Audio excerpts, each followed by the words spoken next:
읽겠습니다. 내 아버지 집에 거할 곳이 많도다. 그렇지 않으면 너희에게 일렀으리라. 내가 너희를 위하여 거처를 예비하러 가노니 가서 너희를 위하여 거처를 예비하면 내가 다시 와서 너희를 내게로 영접하여 나 있는 곳에 너희도 있게 하리라. 아멘. 아멘.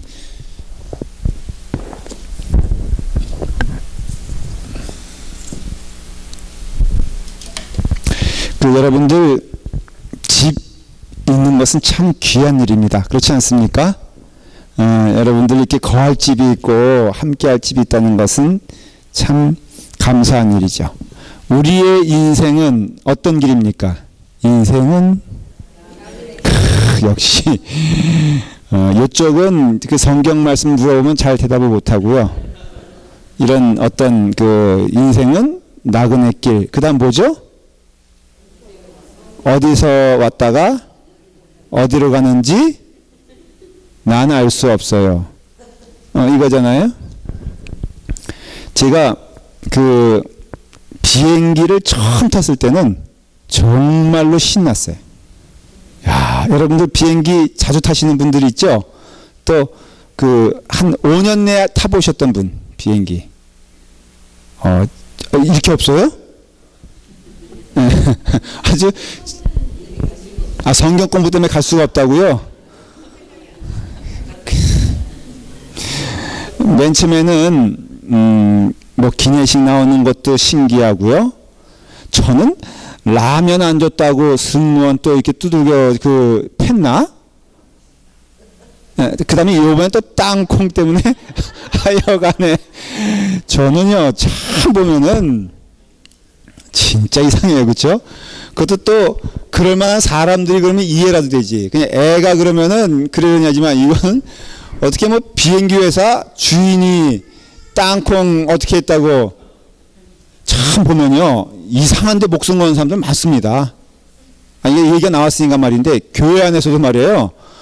좀 목숨 걸 때 목숨 걸지 목숨 안 걸 때 목숨 거는 사람들 참 많습니다. 이 얘기가 나왔으니까 그냥 뭐가 그렇게 그냥 뭐 이 교회 안에서 예수만 잘 믿으면 돼요. 네. 이번에 목회자 세미나 갔다 왔잖아요. 전국에서 한 20명 정도가 모였어요. 모여가지고 비싼 고민을 하는 이제 교회들이 모였는데 그 발제하시는 분이 그 얘기하더라고요. 한경직 목사님 예를 들면서 이제 그 후배 목사들 젊은 목사들이 찾아갔나 봐요. 그래서 어떻게 하면 목사 역할을 목사 일을 그러니까 목사의 사명을 잘 감당할 수 있겠습니까? 그랬더니 기대하기는 대단히 어떤 중요한 그 얘기를 할 거라고 믿었죠. 한경림 목사님이 딱 한마디 하더래요. 예수 잘 믿으십시오. 이거는 어떻게 보면은 목사들인데 목회자들인데 당연히 예수님 잘 믿죠. 그런데 아주 심각하게 예수 잘 믿는 것이 목사 잘하는 겁니다. 그래서 근데 거기에 다 동의를 하면서 격하게 고개를 끄덕끄덕 했어요.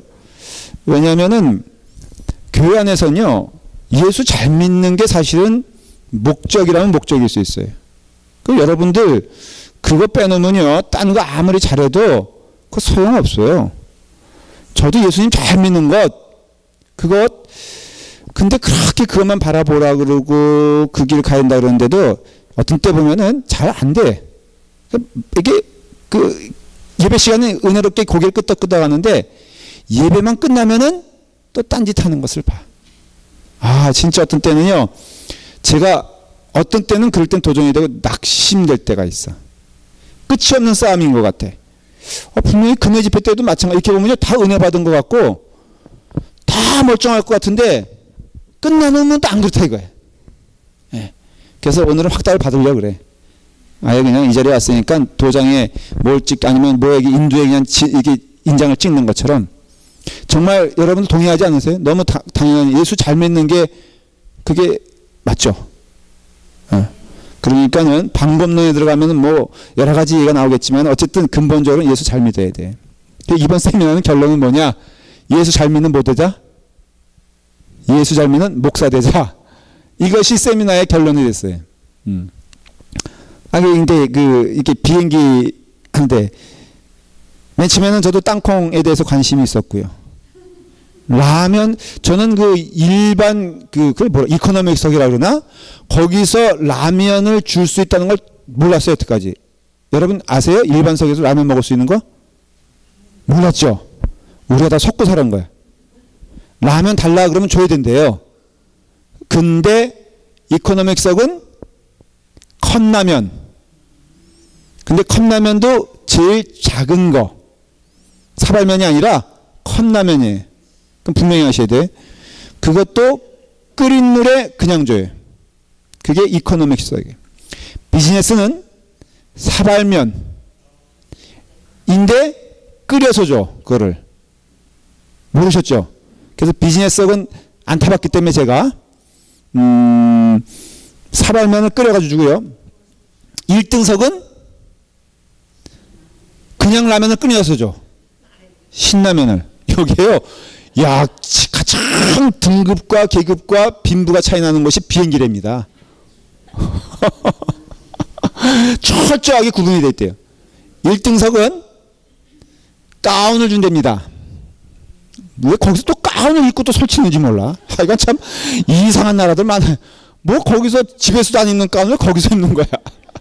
가운을 입고 슬리퍼를 주고 포도주를 주는데 가장 최상의 포도주, 그걸 뭐라 그러죠? 이름, 예? 박 권사님 몰라요? 예. 가장 고급, 그 다음에 비즈니스는요, 고급, 최고를 빼요. 그 다음에 일반석은 싸구려를 줘요. 그러니까는, 뭐, 포도주만 해도 그렇고요. 몇 가지 또 얘기할까? 화장실에는 그 퍼퓸 있잖아요. 그 화장품도 1등석은 아모레 최고를 준대요. 근데 비즈니스석은 그거보다 좀 낮고 일반석은 빨래비누 이렇게 준답니다. 그냥 이건 한번 줘. 그지 이게 저는 좀 당황했어요. 이렇게 말하면 웃을 줄 알았거든요. 그랬더니 여러분들은 이미 저의 수준을 높아가지고. 그래서 저는 맨 처음에 비행기 미국에서 이게 한국에서 처음 올 때 사실은 대부분 한국에서 미국 올 때 비행기 처음 타보잖아요. 대부분. 그렇죠? 제주도 갈 땐 배 타고 가니까. 아니 옛날에는 배 타고 갔어요. 그래요? 집사님도 비행기 타고 갔어요? 그건 부르주아지.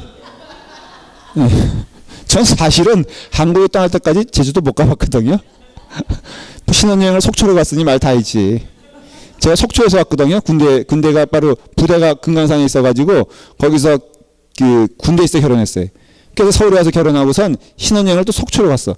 이게 제정신이 아니지. 그것도 저희 어머님이 어디서 겨우 구해가지고 명성 콘도가 거기 있었거든. 속초뿐이 없었어 그때.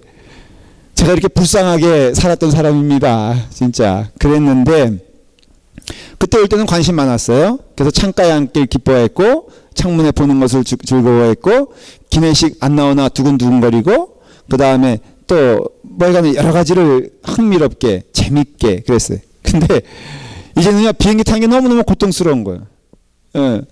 그래서 이제는 뭐 하나 따지지 않고요. 딱 그 통로 쪽을 언제나 자리를 선호해요. 제가. 왜냐면은 아주 그냥 제 관심은요, 딱 하나. 화장실 잘 갈 수 있는 데가 최고요.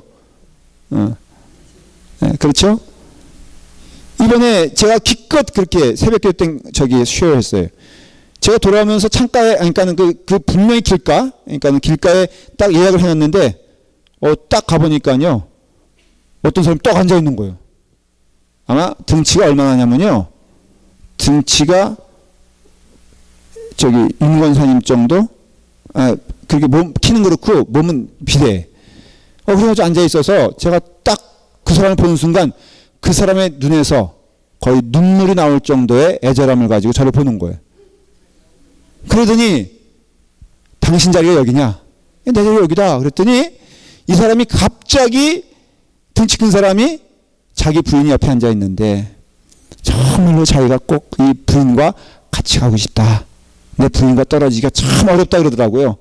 내가 보기엔 별로 사이 좋아 보이지도 않는데 그러는 거예요. 그래서 내가 어이가 없어가지고 당신 자리 어디냐? 그랬더니 이쪽 라인의 가운데 아주 꾸겨 받치는 자리에 딱 그게 자기 자리라 이거예요. 제가요 한 5초 동안 가만히 있었어. 어떻게 할까 이걸. 가슴이 갑자기요 막 튀는 거야. 왜? 당연히 내 자리인데.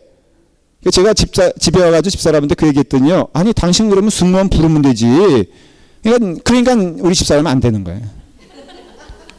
저는 목사잖아요. 그래서 제가 아주 그냥 5초 동안 생각하다가 어디 여기라고요? 제가 죽는 줄 알았어 오는 동안. 이쪽에 또 이쪽 창가의 사람도 등치가 큰 흑인이고 이쪽 옆은 또 백인 아줌마인데 등치도 큰 사람이에요. 그래서 제가 이렇게 껴가지고요.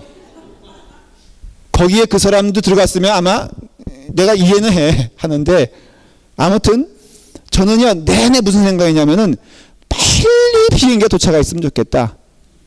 비행기는 내 집이 아니에요. 내 집 아니에요. 그러니까 우리의 인생은 그와 같다고 성경은 말하고 있어요. 오늘 내가 처소 얘기를 하고 그랬거든. 내 집은 LA에 있지 비행기가 아니라 이거 비행기가 아니라. 거기서 아무리 뭐 컵라면 아니라 뭐를 줘도 저는요 별로 그렇게 관심이 없어요. 심지어는 제가 서울 갈 때 밤 비행기 타고 갔는데요 12시간 자고 간 적이 있으니까. 밥은 안 줘도 돼. 나는 거기서 목숨 걸고 밥 맛있게 먹겠다고 달려드는 사람 보면은 그거 참 이상해. 지금 예수님께서 낙심한 제자들에게 이게 지금 낙심한 상황이거든요. 그 전에는 누가 나오냐면은 베드로가 나오고 유다가 나옵니다. 베드로 유다는 너 그래 나 팔 거니까는 네가 빨리 네 할 일 해라 해서 보내고요. 베드로는 주님 결코 저는 주님을 떠나지 않겠습니다. 제가 주님 곁에 꼭 지키겠습니다. 그럴 때 예수님은 베드로에게 아주 매몰차고 분명하게 얘기합니다. 뭐라고 말을 합니까? 닭 울기 전에 너 나 3번이나 부인하게 될 것이다 라고 말합니다. 그러니까는 가룟 유다나 베드로나 다 뭐예요? 아닌 거예요. 그러면 베드로가 어떻게 예수님의 사랑받는 제자가 되고 교회의 반석이 됐을까? 왜 어떻게 됐을까? 하나님의 은혜라 그런 거예요. 그 성경에서는요 사실은 엄밀하게 따지면 베드로나 가룟 유다나 다 그 같은 사람들이다라는 것을 말해주고 있어요. 그래서 베드로가 이와 같이 하나님의 은혜 가운데 거하게 된 것은 베드로가 더 착하고 유다가 더 악하기 때문이다 라고 말하진 않아요. 이거 굉장히 여러분들이 잘 판단하셔야 돼요. 이해를 하셔야 돼요. 그러니까는 결국은 베드로나 유다나 똑같은 사람들인데 하나님의 은혜로 베드로가 하나님의 자녀가 되었다라는 거예요. 이런 것들을 얘기할 때는 반드시 요한 켈빈의 그 장로교의 창시자적인 관점에서 보면 이건 예정론이라고 그럽니다. 이런 것들을. 그래서 그냥 말해지는 게 아니라 이것 봐라. 하나님의 은혜로 이미 예정되어 있고 쓸 사람은 쓰시고 버릴 사람은 버린다 이렇게 하지만 그런 뜻은 아니에요. 그러나 분명한 것은 나의 나된 것은 오직 누구의 은혜로 된 것이냐면은 하나님의 은혜로 된 것임을 우리 하나님의 피택받은 우리로서는 고백할 수 있는 거예요. 그거는 바울의 고백도 마찬가지예요. 나의 나됨은 하나님의 은혜로 된 것이라는 것을 말해주고 있는 거예요. 그러니까 베드로가 베드로 된 것은 누구의 은혜다? 하나님의 은혜로 된 것이기 때문에 은혜 받은 자의 특징은 뭐라 그랬죠? 여러분 제가 몇 번 얘기했어요. 이거는 좀 외우는 게 아니라 삶을 통해서 고백되어지는 것이에요. 여러분 은혜 받은 자의 가장 물어볼게요. 여러분들은 은혜 받았습니까? 못 받았습니까? 다 받았습니까? 진짜 받았습니까? 그럼 물어볼게요. 여러분들에게 뭐가 가장 넘치고 있습니까? 예? 기쁨과 즐거움은 같은 거 아닌가? 기쁨과 감사 진짜 넘치고 있어요? 예? 넘치고 있어요, 진짜로? 감사해요? 아까 우리 김보선 입사님 보니까는 아까 저희가 스태프들하고 백 목사님하고 우리 송전 사님하고 이렇게 식사를 장모집에서 저녁을 마치고 쭉 나오는데 가족이 쓱 들어왔죠. 어디 갔어요? 그렇죠. 내가 너무너무 아깝더라고. 시간만 맞았더라도 설마 누가 내겠어? 그렇죠. 김보선 입사님이 가만히 있겠냐 이거예요. 제가 낼 거라고요? 근데 그냥 길가에서만 이렇게 우리는 나가고 저쪽 집은 들어오는데 거기서만 인사했는데 내심 내가 가만히 생각해 보니까 야, 시간만 맞았어도 오늘 되는 건데 이게 그러니까는 김범호 입사님은 나와 시간이 안 맞은 것이 너무 감사한 거고 그렇지 않겠어요? 저는요 저와 같은 그 아름다운 신자가 있는 것이 너무너무 감사한 거예요. 제가 이번에 그 세미나를 하면서요 하나 느낀 게 뭐냐면은 그 깨달은 게 우리 교인들이 그렇게 보고 싶더라고. 왜냐면은 각 교회 어려움들 얘기하는데요 저는 너무 행복해가지고 얘기할 거리가 없어. 막 각 교회가 막 그 쉐어링을 하는데 다 이렇게 어렵고 힘들고 뭐 그런 얘기들을 막 하는데요 사실은 어떤 면에서는 교회가 다 똑같더라고요. 비슷한 고민을 하고 있어요. 그런데 저는요 그것을 들으면서 자꾸만 여러분들 생각나는 게 있죠. 빨리 오고 싶고 보고 싶고요 만나고 싶고. 여러분 성도들 간에 만나고 싶은 것도 축복입니까 아닙니까? 아 교회 가면은 다 보고 싶은 사람들이 있는 것이 복이에요 아니에요? 원수가 한 사람도 없으면 좋겠죠. 그렇죠? 원수가 하나도 없는 비결을 말씀드릴까요? 아주 간단해요. 어떻게 하면 돼요? 물론 그렇죠. 은혜 받고 그건 원론적인 얘기인데 실제적으로는요 원수 안 만들면 돼. 너무너무 간단해. 원수 맺지 않는 방법은 원수 만들지 말고 내 마음 가운데 원수 없으면은 돼. 네. 아유, 목사님 내가 원수 없다 그래도 상대방이 나 때문에 괴롭고 힘들다는데요 그거는 누구 탓이야? 그 사람 탓이에요? 그러니까 분명한 것은 여러분들의 삶 가운데 하나님의 은혜가 넘친다면요 감사함이 있어요. 감사함. 그래서 여러분들이 그 은혜의 증표 이런 거 말하잖아요. 은혜 받은 자의 증거 이런 거 말할 때는 사실은 그런 인격적인 면이 많이 드러나야 된다 그랬는데 그 가운데 가장 특징이 뭐냐면은 감사와 기쁨이에요. 어떤 이유를 대서라도 상관없어요. 여러분들이 지금 기쁘지 않다면은 그는 은혜 받지 못한 자예요. 아니 좀 정확히 말하면 은혜를 받았는데 그 은혜를 잊어먹은 거예요. 목사님 그럴 수가 있나요? 삶의 비유를 통해서 보면요 어머님의 사랑 늘 우리가 기억할 수는 없습니다. 그렇죠 현실적으로는. 그러나 어머님의 사랑이 끝난 때가 있었나요? 라고 물어보면은 무엇이 답입니까?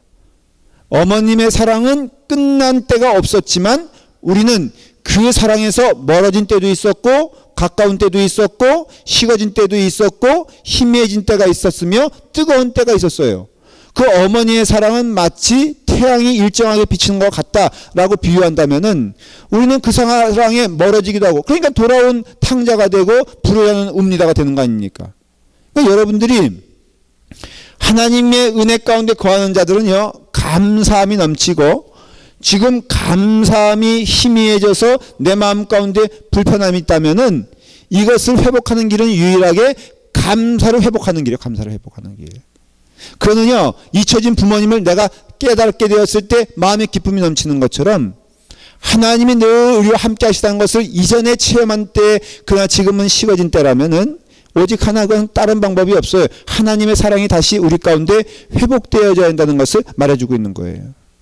그렇기 때문에 누구 때문에 분위기 때문에 아니면 어떤 것 때문에 내가 힘든 것이 아니라 그 하나님의 사랑 안에서 거하지 못하게 되었을 때 우리는 힘든 것임을 깨닫게 되는 것이죠. 우리 주님께서는 이제 그런 낙심하고 어떻게 보면은 절망한 상태의 제자들에게 오늘 이 말씀하신 거예요. 내 아버지 집에 거할 것이 많도다. 그렇지 아니하면 너희에게 일렀으리라 하면서 내가 너희를 위하여 너희를 위하여 거처를 예비하러 가노라 그랬어요. 근데 오늘 1절 안 읽었어요. 1절에 뭐라고 되어 있습니까? 14장 1절에 시작. 너희는 마음에 근심하지 말라. 하나님을 믿으니 또 나를 믿어라. 이렇게 되어 있습니다. 이걸 거꾸로 말하면은 하나님을 믿고 예수님을 믿으면은 무엇이 사라지게 됩니까? 그런 거죠. 너희는 마음에 근심하지 말라. 하나님을 믿고 나를 믿어라 라고 말하는 것은 거꾸로 말하면 하나님 잘 믿고 예수님 잘 믿으면은 우리 가운데 뭐가 없다? 우리 가운데 근심이 없다. 여러분들의 그 최종적인 근심은 뭡니까? 라고 물어보면요. 그 마음의 근심은 사실은 원론적으로는 죽음이고요.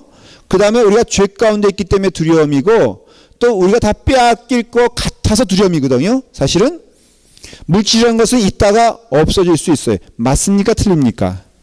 건강도 다 사라지게 될 수밖에 없어요. 이번에 목회자 저기를 하는데 한 분이 젊으신 저보다 한 5살 내지 4살 분이 차이가 안 나는데 그분이 그런 고백을 서로 하는 거 먼저 하는 거예요. 목사님들, 제가 혹시 목사님들에게 무례한 행동, 다시 말하면은 막 부르고 있는데 자기가 대답을 잘 안 하거나 아니면은 좀 다른 행동을 보이면은 용서해 주시기 바랍니다. 제가 보청기를 껴야 될 정도로 귀가 많이 상해졌습니다. 이런 얘기 하더라고요. 야, 저보다 5살 차이인데 인간이 그렇게 될 수 있다 없다. 저는 솔직히 말하면은 흰머리는 안 나는 줄 알았어요. 제 인생에 있어서. 사람이 그런 착각 하잖아요. 여러분 그런 착각 안 해요? 자기 나이에 딱 있어 보면요. 그 다음의 일들이 벌어질 거라고 생각합니까? 생각하지 않습니까? 인간은 생각하지 않습니다. 비행기가 여러분들 떨어질 수 있습니까? 없습니까? 있죠? 다 그거 알고 있죠? 근데 내 비행기가 떨어질 거라고 생각합니까? 안 합니까? 안 하죠? 제가 깜짝 놀란 것은 이번에 하여간 비행기 타면서 별 사건 다 겪었어. 시차가 다른 걸 제가 모르고 비행기 도착 시간이 6시간 정도 걸린다는 거예요. 그래서 계산해 보니까 2시간이 남았더라고요. 2시간이 남았는데 그래서 이제 제가 이렇게 뭐 듣기도 하고 그러면서 쭉 가고 있는데 한 1시간 정도 지났나? 갑자기 비행기가 쿵 하고 추락한 거예요. 추락이에요? 착륙이에요? 네. 착륙이야.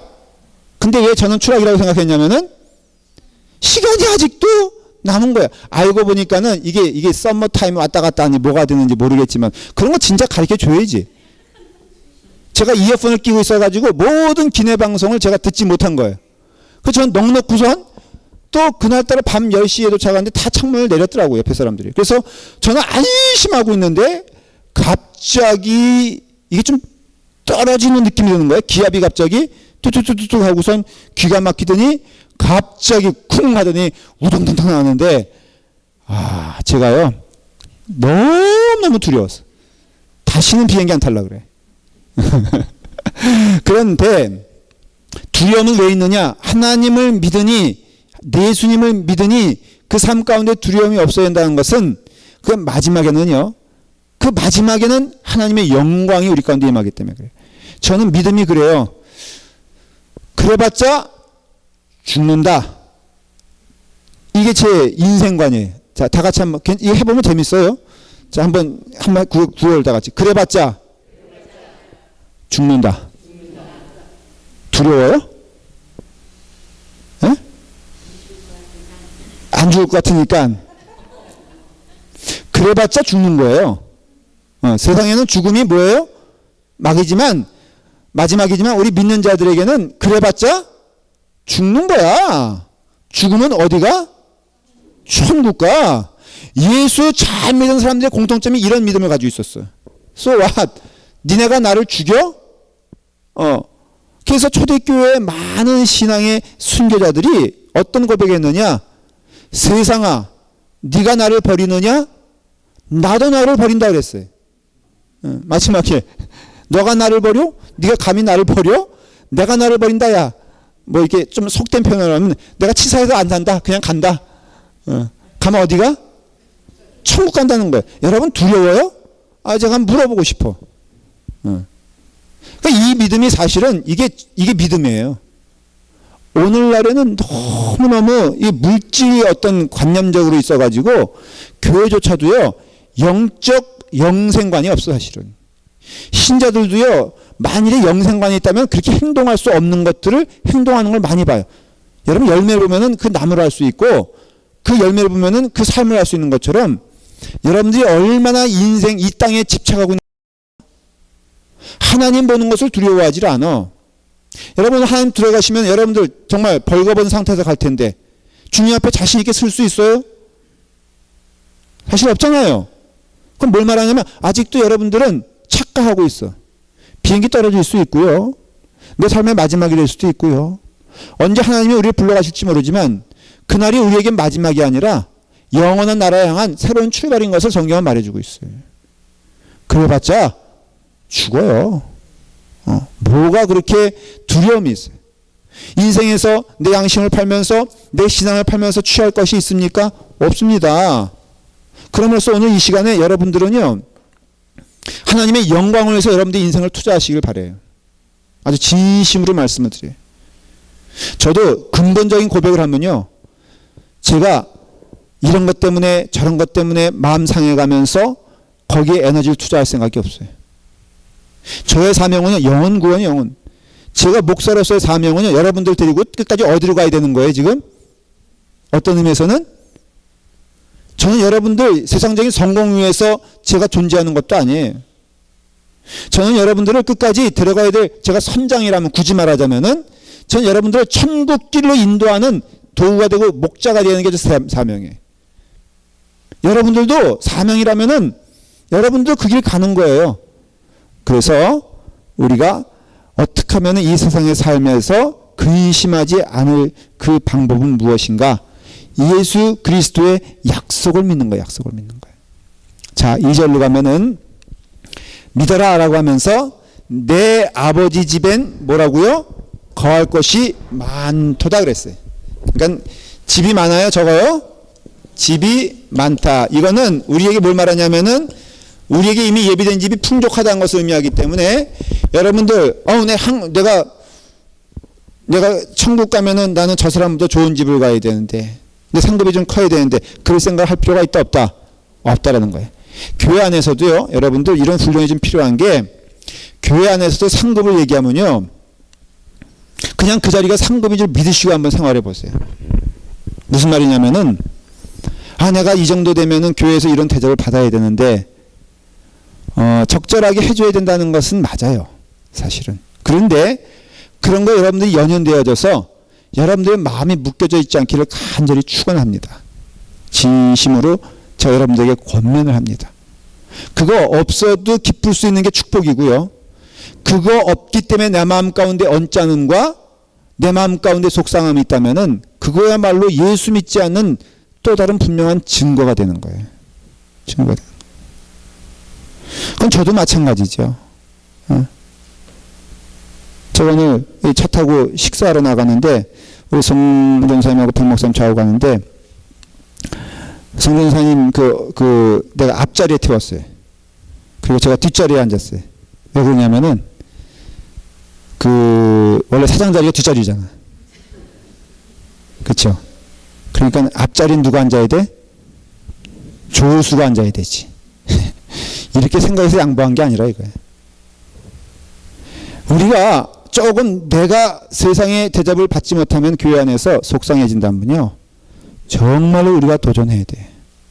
내 아버지 집에는 뭐라고요? 거할 것이 많다라는 거예요. 그런데 그 다음에 뭐라고 되어 있냐면은 내가 너희를 위하여 뭐라고요?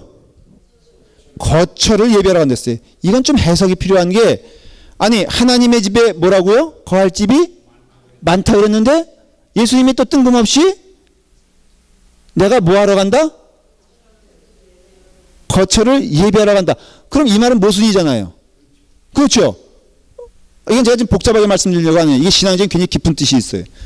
대체 이게 무슨 얘기일까? 하나님 집에는 거할 집이 많다고 해서 이미 인어프하고 준비된, 레디된 거라고 알고 있는데 예수님께서는 거기에 내가 가서 너희를 위하여 거처를 예비하러 간다 라는 이 말씀은 대체 무엇인가라는 신앙적인 해석을 이해해야 돼요. 이건 간단하게 먼저 설명할게요. 이해해야지만 오늘 말씀을 끝까지 들을 수가 있어요. 이게 무슨 뜻이냐면은, 첫째, 지금 이거는요, 이 거처란 개념은 여러분들이 생각하는 이 땅에 없는 다른 곳에 있는 하우스를 의미하는 것이 아니에요. 그걸 이해하셔야 돼요. 우리는 그렇게 이해하죠.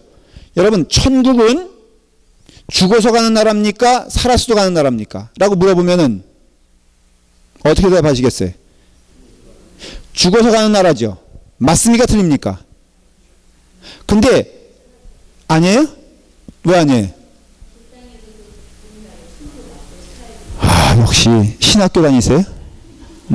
이거 참 답하기가 어렵습니다. 왜냐하면 예수님도 성경에서 보면은 그 천국이란 개념을 지역적으로 얘기하기보다도 상태나 영적으로 얘기하는 때가 참 많아요. 그렇죠? 그래서 천국은 어디 있다 그래요? 마음속에 있다 그러잖아요. 그러니까 이게 굉장히 혼동스럽다 이거예요. 근데 성경에서 궁극적으로 말할 때 천국은, 그러니까 우리가 예수님이 승천하여 올라갔기 때문에 그 당시에는 그것이 하늘인 줄 알았고요. 또 하늘인 줄 알고 우주선을 띄워봤더니 그 하늘에 예수님이 있어 없어? 그래서 가갈리안이 올라가가지고는 야 여기 무슨 예수가 있냐? 없더라. 그러니까 예수쟁이들 천국이라 말하는 거 쓴 거짓말이라 그랬죠. 근데 암스트롱이 딱 가더니 뭐라 그랬어요? 여기에 하나님이 편만하시다 그랬어요. 하나님이 창조하신 세계에 하나님이 계시다 그랬어요. 그러니까는 가갈리아는 뭘 본 거예요? 바로 우리가 땅에 살지만은 다른 장소에 있는 그 하늘을 얘기한 것이고, 그 암스트롱이 얘기한 것은, 암스트롱 맞나? 하긴 피차 여러분도 모르니까는 제가 뭘 말해도 자유로워요. 그 정도 알아야 되는데 저도 잠깐 잊어먹은 건데, 그 달 착륙한 사람이 누구죠? 맞아요? 아, 그럼 맞다고 얘기해 주시면 되지, 뭐, 이렇게 격하게, 아까는 가만 계시더니 지금 반응하세요? 그러니까는 이게 성경에서도 우리가 이해해야 되는 게요. 성경에서 말하는 천국, 예비한다, 처소다, 이런 것이 우리가 생각하는 그런 물리적인 개념이 아닌 것을 알 수 있어요. 여기서 말하는, 특별히 이 요한복음 14장에서 말하는 내 아버지 집에는 거할 것이 많도다라는 것은 우리가 죽어서 가야 될 그 나라를 말하는 것이 아니에요. 물론 그것도 포함됐어요. 그걸 가르쳐서 조금 표현하자면요, 이중적 해석이라 그런 거예요. 예수님의 재림도 마찬가지예요. 이것도 이중적 해석인데, 눈에 보이는 천국, 우리가 가야 될 나라, 죽어서 가는 천국의 모양도 얘기하지만은, 그러나 동시에 뭘 말하냐면은 상태를 말하는 것이고 우리의 신분을 얘기하는 것이에요. 그러니 아버지 집에 거할 곳이 많도다, 내가 너희를 위해서 거처를 예비하러 간다라는 뜻은 해석하자면 이런 거예요. 천국을 맛보기 위해서는, 천국을 경험하기, 아니 천국에 들어가기 위해서는 우리는 어떻게 해야 됩니까? 라고 물어보면 성경적인 대답을 해보십시오. 천국 들어가기 위해서 어떻게 해야 돼? 예수 잘 믿어야. 예수 잘 믿는다는 뜻은 뭘까라고 물어보면은 다른 게 아니에요. 죄 사함을 받은 것을 의미하는 거예요. 우리에게는 어렵지 않죠, 여러분들? 예수 잘 믿는다라는 것은 그게 구호를 외치는 것이나 우리의 노력이나 우리의 헌신이나 헌금만이 되는 게 아니라 오직 우리 주 예수 그리스도의 십자가의 은혜로 구원받았음을 믿는 거예요. 그러니까는 구원의 완성은 바로 누굴 통해서 이루어지냐면은 예수 그리스도의 십자가를 통해서만 이루어질 수 있어요. 제가 호텔에 딱 가니까는 당연히 프론데스크에서 뭘 줍니까? 키를 줍니다. 여러분, 그 키를 받는 순간 그 방에 소유권은 누구예요? 납니다. 맞죠? 그런데 여러분 문 앞에 딱 섰어요. 여러분 그 문은 발로 차서 들어갑니까? 두들겨보 들어갑니까? 아니면 문짝을 떼냅니까? 그렇죠. 거기서 문짝 두들기면서 문 열어라, 뭐 잘 열려라 참깨, 이거 다 이게 CCTV로 보면요 완전 미친 짓이죠. 그게 아니잖아요. 그 키를 가지고선 거기에 들어갈 때 그 집이 내 것이 된다 이거예요. 내 것이 된다 이거예요. 그러니까는 아무리 내가 대통령이건 뭐건 간에 그건 없어요. 키를 잊어버리면 못 들어가는 것이고 키가 있으면 들어가는 거예요. 제가 착한 사람이라고 잘 열리고 나쁜 사람이라고 안 열립니까? 야, 제가 봐도 이거 지금 생각해낸 비유인데 기가 막히잖아요. 별로 반응이 안 좋은데. 근데 딱 맞는 얘기예요. 바로 이거예요. 우리 아버지 집에는 거할 곳이 많아요. 우리 아버지 집에는 분명히 넉넉함이 있고 풍성함이 있어요. 근데 그곳에 들어갈 수 있는 자들은 오직 하나, 누굴 통해 들어가냐면은 예수님을 통해서 들어가는 것이지 나를 통해서 가는 것이 아님을 말해주는 거예요. 이거는요, 철저히 생각해 보세요. 지금 예수님이 가장 앞두고 있는 사건이 뭡니까? 십자가예요, 십자가. 왜 십자가를 앞두고 있으면서 이 말씀을 뜬금없이 하셨을까? 바로 너희 아버지 집에는 너희가 가야 될 거할 곳이 참 많은 곳인데 그 집에 들어가기 위해서는 어떤 키가 필요하냐면은 십자가 은혜의 키가 필요하다. 내가 그것을 어떻게 한다고요? 내가 지금 예비하러 간다는 것은 이게 어떤 물리적인 천국 가는 것을 의미하는 게 아니라고 그랬잖아요. 아, 이해가 됐길 바랍니다. 지금 굉장히 중요한 말씀 예수님이 하는 거예요.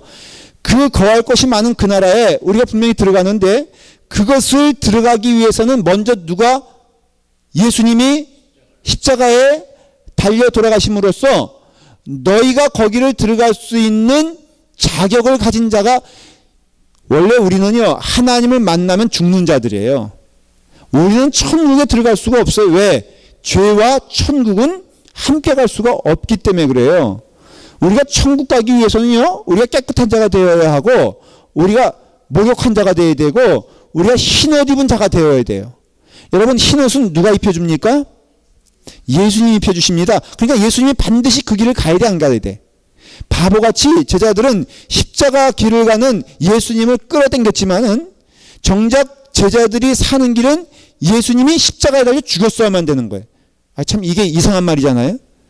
제자들이 살기 위해서는 예수님이 반드시 죽었어야 돼요.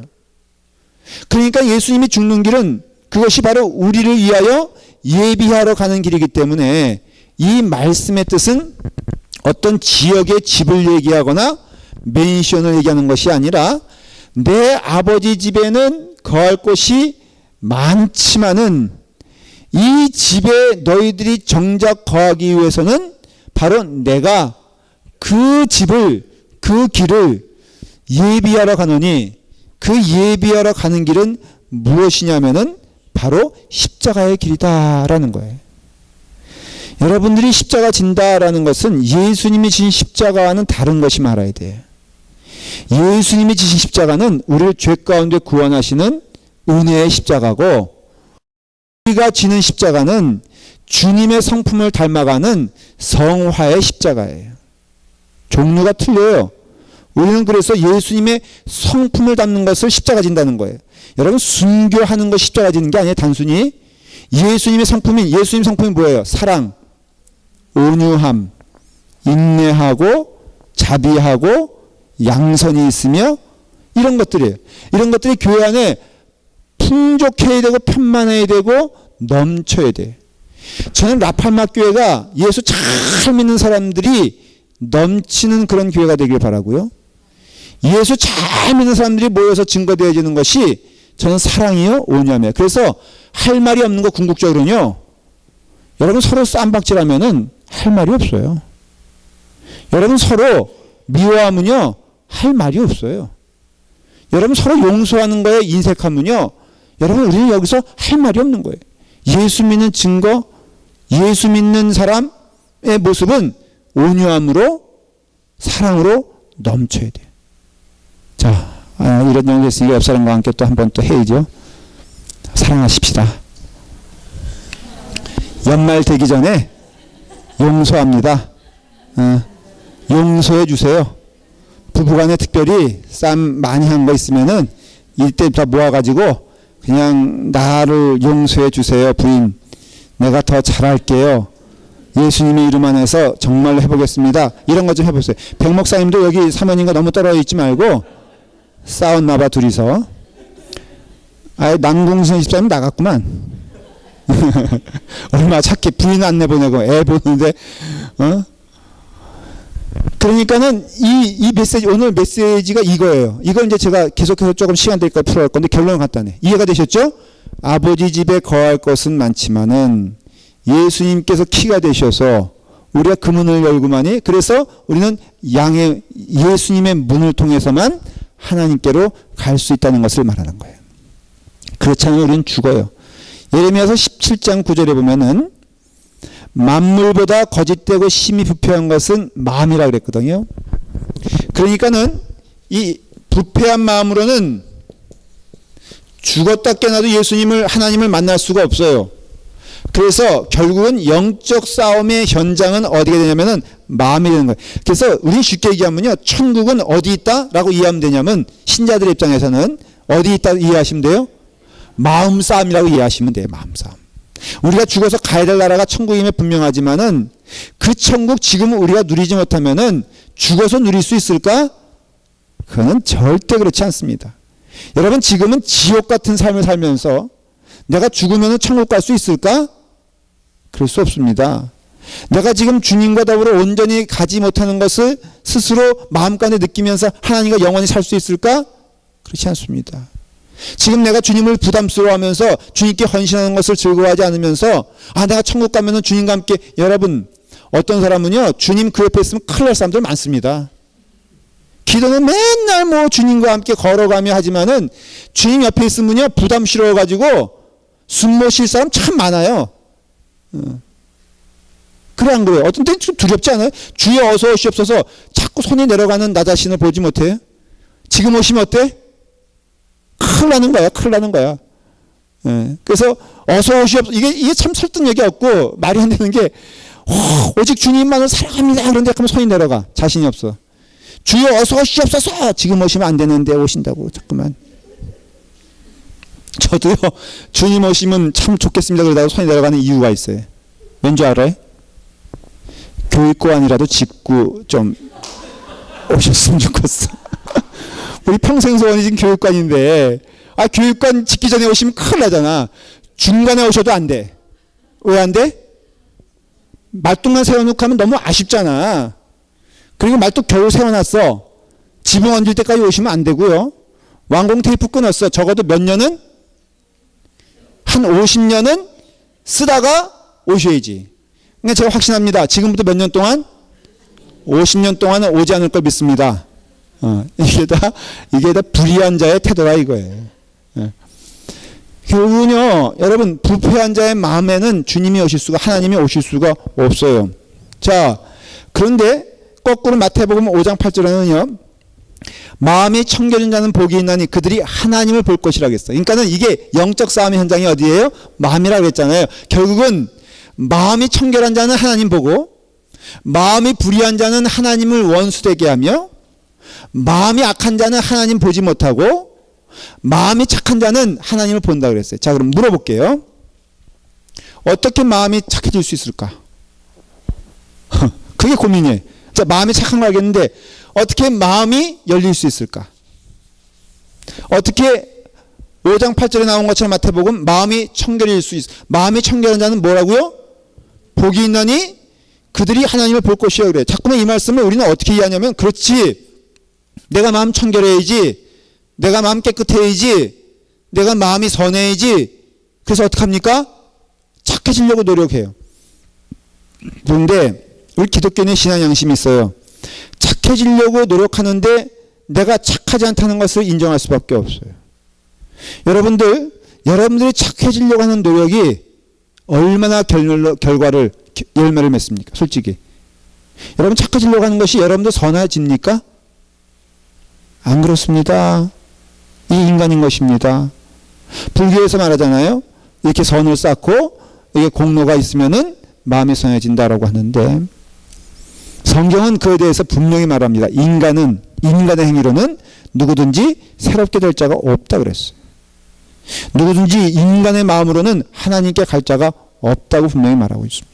그러면 대체 마음이 청결한 자는 복이 있나니 그들이 하나님을 보고, 이게 무슨 소리냐면은, 그 마음은 누가 청결하게 하냐면은 오직 예수 그리스도가 청결하게 하신다는 거예요. 그리고 우리는 그것을 믿는 거예요. 우리는 그렇게 하시는 예수님을 믿는 것이지 그렇게 깨끗하게 된 나를 믿는 게. 그래서 예수 믿은 다음에도 중요한 게 있어요. 뭘 믿어야 돼요? 예수 믿은 다음에도 예수 믿어야 돼. 예수 믿은 다음에도 예수 믿어야 돼. 목사 된 다음에도 중요한 게 뭐예요? 예수 잘 믿는 게 중요한 일이에요. 중요한 일이에요. 그러니까 우리가 예수님을 믿어야 돼요. 다시 말하면 예수님께서 우리를 깨끗하게 만드시고 예수님께서 우리를 흰옷 입혀주시고 예수님께서 우리를 구원시켜 주시고 예수님께서 우리를 천국으로 인도하신다는 것을 말해주고 있는 거예요.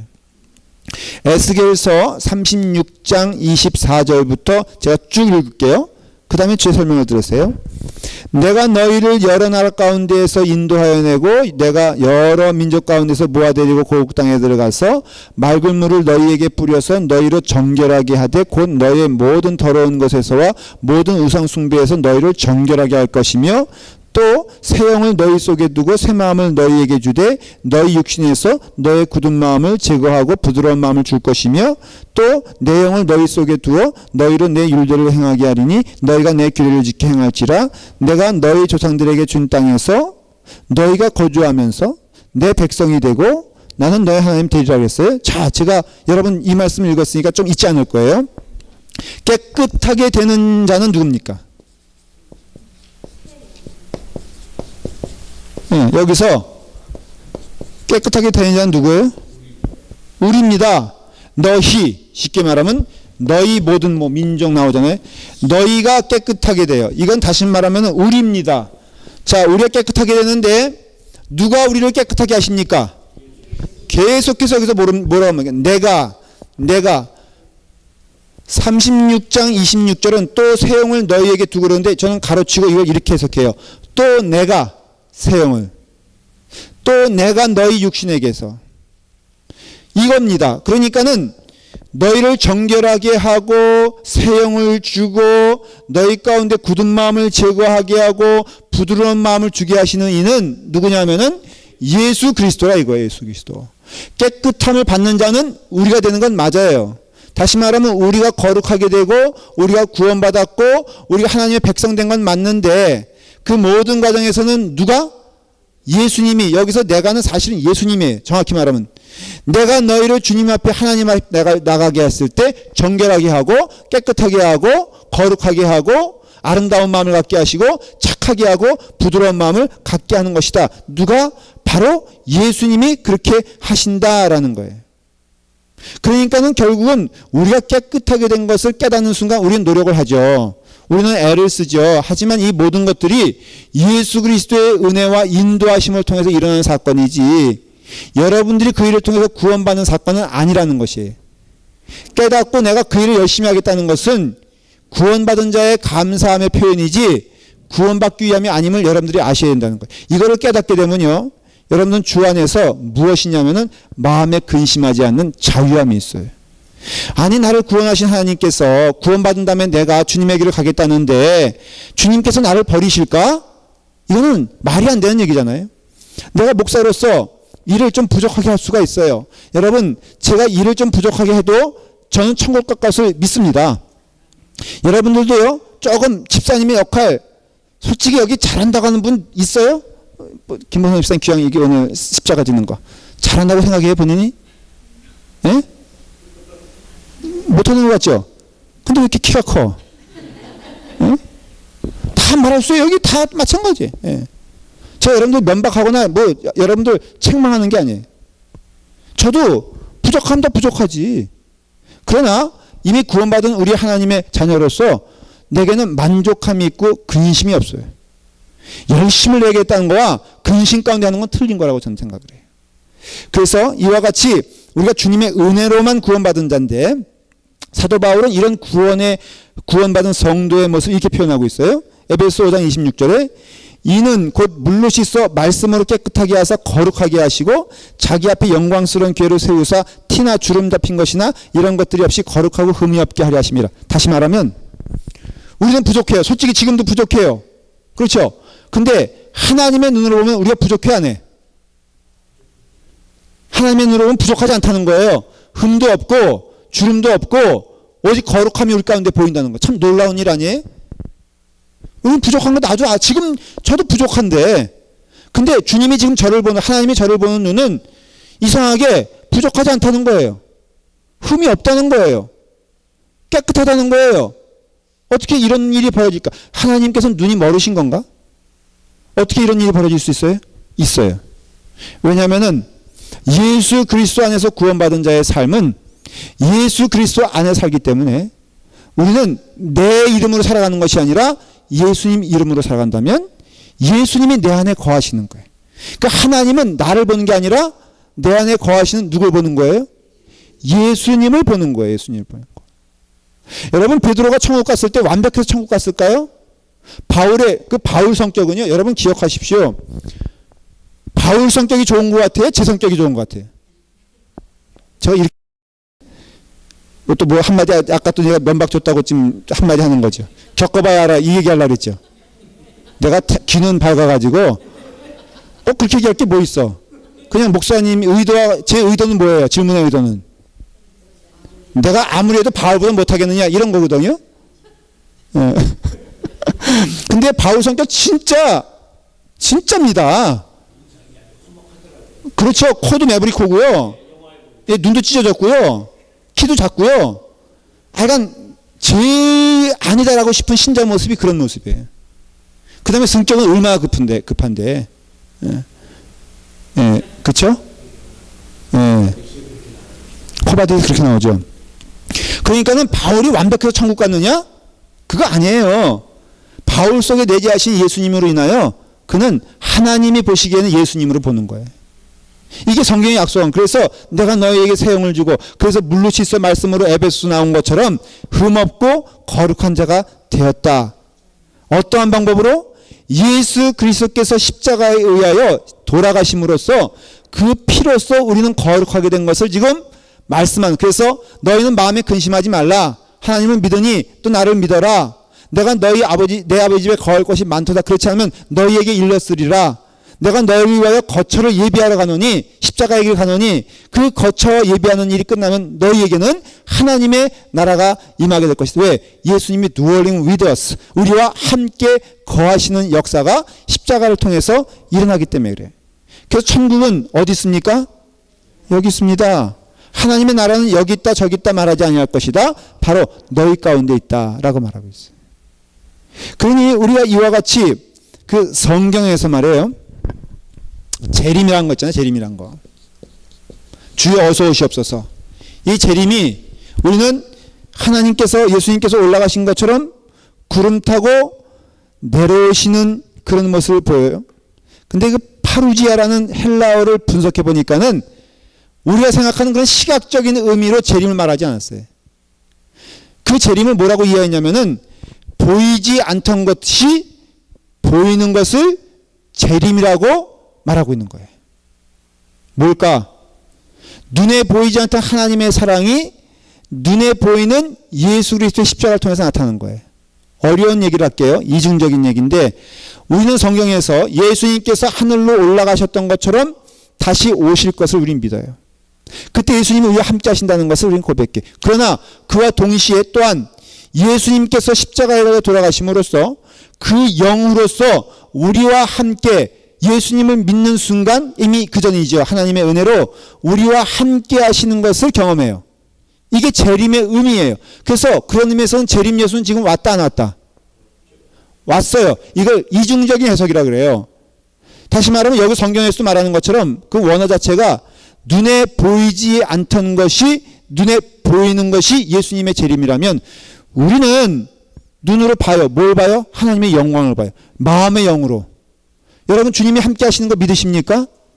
저는 믿습니다. 주님이 함께 동행하신 걸 믿어요. 하나님이 늘 함께 하시는 것을 저는 감사함으로, 기쁨으로 살아가고 있습니다. 이거가 재림이 아니고 뭐겠어요? 성경에서 말하는 재림의 해석도 바로 이런 얘기 얘기하고 있는 거예요.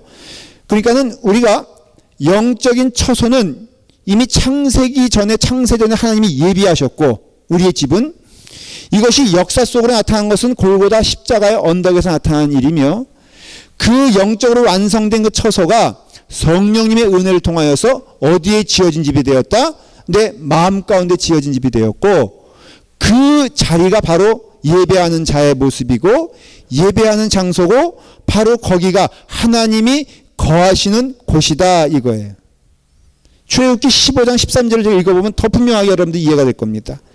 주의 인자하심으로 주께서 구속하신 백성을 인도하시되 주의 힘으로 그들을 주의 거룩한 처소에 들어가게 하시나이다. 누구의 힘으로? 주님의 힘으로 그들을, 하나님의 백성을 어디로? 주의 거룩한 처소로 인도하여야 한다 그랬어요. 여기 그러니까는 주님의 힘으로 어떻다고요? 거룩한 처소로 지금 가고 있는 거예요. 갔어요. 이미 우리 가운데 임하게 됐어요. 그 다음에 보십시오. 신명기 33장 27절에 이런 말씀이 나옵니다. 영원하신 하나님이 내 처소가 되시며 그의 영원하신 팔이 내 아래에 있다 그랬어요. 참 놀라운 것은 이게 이런 뜻입니다. 우리는 자꾸 천국을 가야 된다고 믿어요. 그렇죠? 맞습니까? 틀립니까? 천국 갔으면 좋겠죠? 천국은 어떤 곳이냐? 한마디로 말하면 하나님 계신 곳이 천국이에요. 그거 믿으십니까 여러분? 그냥 보석 반짝반짝거리는 다이아몬드가 있는 곳이 천국이 아니라 하나님이 거하시는 곳이 천국이에요. 그거는 장소의 개념이 됐던 아니면은 마음의 개념이 됐던 영적인 개념이 됐던 똑같아요. 하나님 계신 곳이 천국인데 그 천국이 예비된 그 장소는 사실은 성경의 신비를 풀면은 그게 어디가 아니고 내 마음이란 걸 알 수 있어요. 다시 말하면 하나님이 예비한 집은 이미 우리 가운데 심겨진 거예요. 그런데 그동안에 하나님께서 우리 안에 거하셨어? 거하지 않으셨어? 안 거하셨어요. 근데 예수님이 십자가에 돌아가심으로 그 십자가의 은혜로 우리는 그 심령이 깨끗함을 받았어요. 그러니까 누가 거하기 시작하는 거예요 거기에? 하나님이 오셨어요. 그래서 하나님이 거하시는 집이 어디가 되냐면은 내 마음의 방이 됐어요. 그게 바로 뭐냐? 영원하신 하나님이 내 처소가 되신다 그랬어요. 내 처소는 바로 뭘 말하냐면은 이게 머릿속에 그림을 잘 그려보셔야 돼요. 내 마음을 얘기하는 거거든요 지금.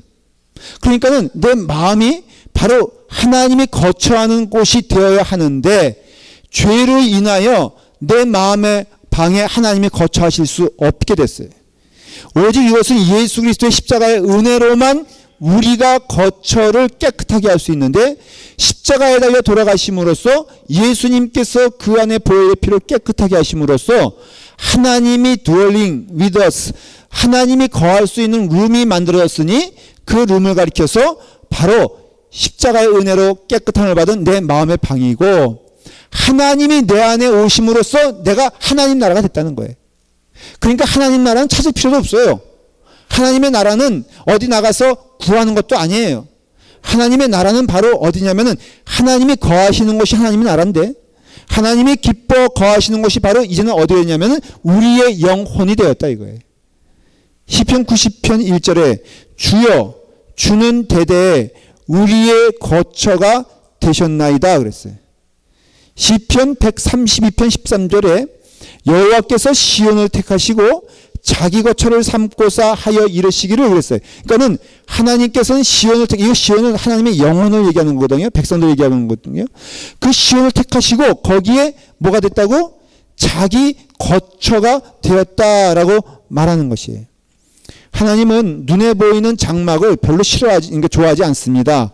그래서 솔로몬을 통해서 그 장소를 허락해 주셨지만은 결국은요 솔로몬의 장막을 허락할 때에도 하나님께서는 뭐라고 말씀하셨냐면은 이 솔로몬이 거한 이 집은 바로 언젠가는 무너지게 돼 있다. 다시 말하면 하나님의 진짜 집이 아니라는 것이에요. 그러면 하나님의 진짜 집은 어디냐? 요한복음 14장 23절. 자, 우리 다 같이 찾아서 읽겠어요.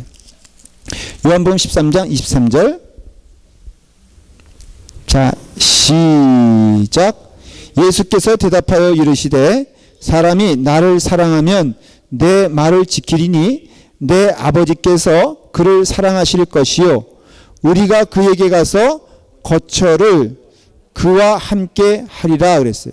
자, 우리가 그에게 가서 뭐라고요?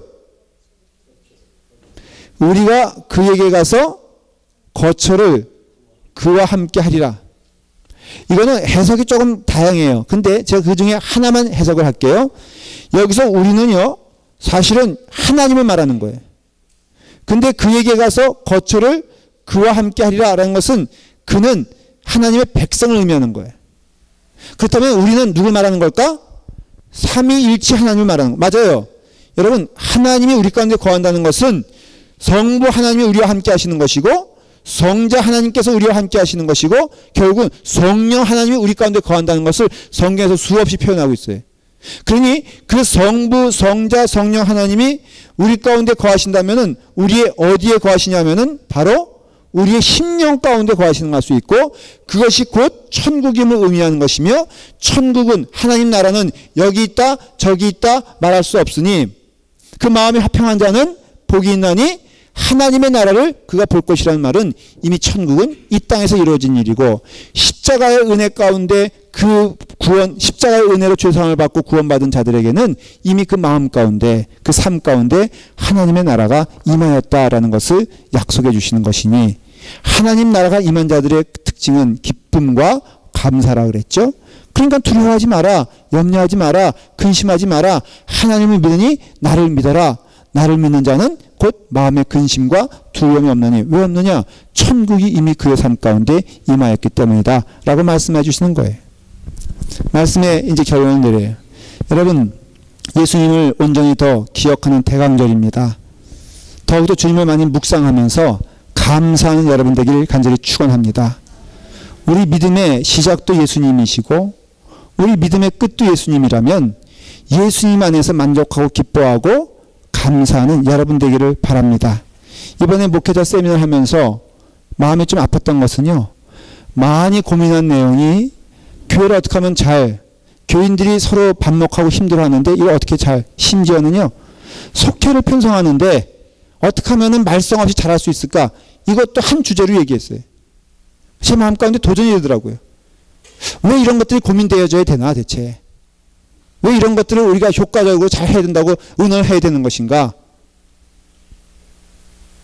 여러분, 도전 안 돼요? 원론적인 얘기를 할게요. 예수 잘 믿으면 누구와 뭘 함께 한들 그게 무슨 문제가 되겠어. 그래서 도전을 많이 받고 왔어요. 저는 지금 원론적인 얘기했지, 또 이제 현실로 들어가면요, 또 바꿔달라 그러면은 바꿔줘 안 바꿔줘? 바꿔줘야죠. 또 교회 떠나면 어떡해. 근데 제가 우스갯소리로 얘기했지만은 정말 도전이 되더라고요. 목회도요, 그런 거에 꼭 신경 써야 되는 게 목회인가 하는 질문이 되고요. 아, 내가 돌아가서는 정신 차려서 예수님께 집중하게 만들어야 되겠구나. 이게 정말 심각한 문제구나. 예수님 믿으면요 안 싸웁니다. 싸울 리가 없지. 예수님 믿으면요, 아프리카 선교하지 말고 여기서 그냥 사이좋게 살아도 좋은데, 응? 예수님 믿으면요 거기에 답이 있다라는 걸 믿고요, 저 먼저 그 길 갈 테니까 여러분들 부지런히 쫓아오세요. 그래서 적어도 이 말씀을 듣는 금요일 나온 여러분들은 제가 말씀드린 거 이해하면서 군소리 말고 열심히 주님의 충성한 여러분 되길 간절히 축원합니다. 결론 내리려고 했는데 혈압이 갑자기 올라가지고 이게. 기도하겠습니다. 기도할 때 하나님, 이 대강전 주일날인데, 이 주간인데 오늘 말씀을 힘입어서 더욱더 우리가 믿어야 될 것이 무엇인지, 나가야 될 것이 어떤 길인지 깨달아 가기를 원합니다. 하나님 도와주시옵소서. 라팔마 교회가 그 길 갈 수 있도록 인도하여 주시옵소서. 다 같이 함께 기도하며 함께 하나님께 영광 돌리겠습니다.